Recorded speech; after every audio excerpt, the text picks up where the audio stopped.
Halo Sobat Cuan, kumaha damang? Pernah kepikiran gak sih Mang? Dunia makin panas, hutan makin gundul, tapi justru dari situ muncul peluang baru. Ekonomi hijau. Apa itu ekonomi hijau? Ekonomi hijau adalah sistem ekonomi yang berusaha ningkatin kesejahteraan tanpa ngerusak lingkungan. Bukan sekadar go green ala selebgram, tapi ini seriusan. Gabungin cuan dan keberlanjutan. Kenapa ekonomi hijau jadi tren? Perubahan iklim makin nyata, cuaca makin ekstrim, panen gagal, laut naik. Negara-negara mulai pasang target nol emisi. Investor gede cari proyek yang ramah lingkungan. Contoh industri hijau yang cuan. Satu, energi terbarukan. Panel surya, turbin angin, PLTS. Di Indonesia, proyek energi surya makin ramai digarap.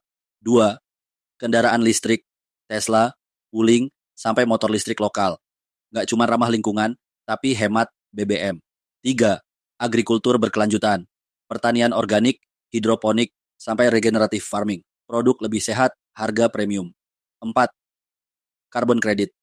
Perusahaan yang bisa nyerap karbon bisa jual sertifikat ke perusahaan polutan. Wah, hutan jadi ladang duit tuh. Investasi hijau.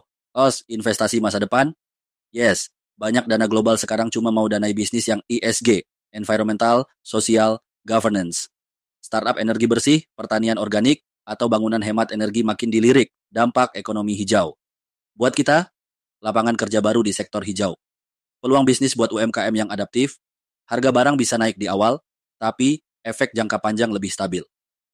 Tantangan ekonomi hijau. Biaya awal yang tinggi, transisi butuh waktu dan edukasi. Belum semua masyarakat siap. Tips biar bisa ikut cuan hijau. Satu, pelajari bisnis hijau yang cocok sama passion kamu. Dua, cari komunitas atau program pemerintah yang mendukung. Tiga, jangan takut mulai dari kecil. Kayak tanam hidroponik di rumah. Fun fact, ternyata hutan mangrove bisa nyerap karbon 5 kali lebih banyak dari hutan tropis. Makanya sekarang banyak korporat tanam mangrove sambil dapat karbon kredit. Cuan ijo-ijo. Pelajaran yang bisa kita ambil ekonomi hijau bukan cuma soal lingkungan, tapi juga soal masa depan ekonomi yang lebih stabil dan merata. Kalau bisa cuan sambil jaga bumi, kenapa enggak? Disclaimer video ini dibuat buat edukasi dan hiburan aja. Semua pendapat adalah opini pribadi. Pastikan Mang, semua riset dulu sebelum terjun ke investasi hijau. Jangan lupa like, share video ini ke yang suka tanam pohon, tapi belum tahu bisa dapat duit, dan subscribe buat konten gokil lainnya dari Blog Cuan. Hatur nuhun Sobat Cuan.